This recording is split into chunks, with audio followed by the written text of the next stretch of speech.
क्या आकाश अपनी चालों में ईशा को फंसाकर उससे शादी करने में कामयाब हो जाएगा, या फिर सूरज सही समय पर कावेरी जी को बचाकर इस शादी को रोक देगा? दोस्तों, पति ब्रह्मचारी की कहानी अब बेहद रोमांचक मोड़ पर पहुंच गई है।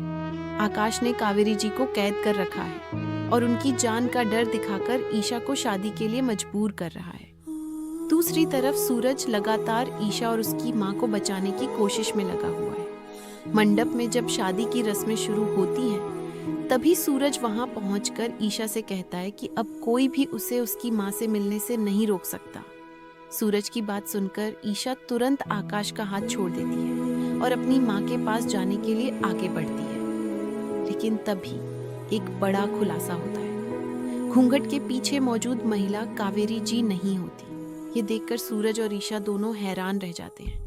आकाश उनकी परेशानी देखकर हंसने लगता है और बताता है कि उसे पहले से ही उनके प्लान की जानकारी थी। इसी वजह से उसने कावेरी जी को किसी और जगह छिपा दिया है।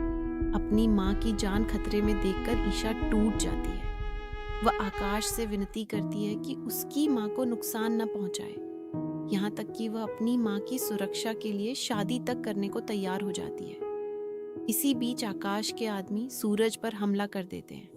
वे उसे बुरी तरह पीटते हैं, लेकिन सूरज हार नहीं मानता। वह मौका देखकर बेहोश होने का नाटक करता है और फिर कावेरी जी की तलाश में निकल पड़ता है। काफी खोजबीन के बाद सूरज उस गोदाम तक पहुंच जाता है जहां कावेरी जी को बंद करके रखा गया है।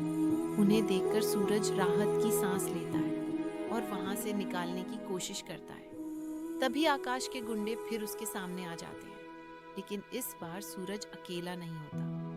बंटी और आरव भी उसकी मदद के लिए पहुंच जाते हैं। दोनों मिलकर गुंडों को रोकते हैं और सूरज कावेरी जी को सुरक्षित लेकर मंडप तक पहुंच जाता है। अपनी मां को सही सलामत देखकर ईशा भावुक हो जाती है और तुरंत शादी की रस्में छोड़कर उनकी ओर दौड़ पड़ती है। अब सबसे बड़ा सवाल ये है कि क्या सूरज और ईशा आखिरकार एक हो पाएंगे? क्या आकाश को उसके की सजा मिलेगी और क्या यह शादी हमेशा के लिए रुक जाएगी?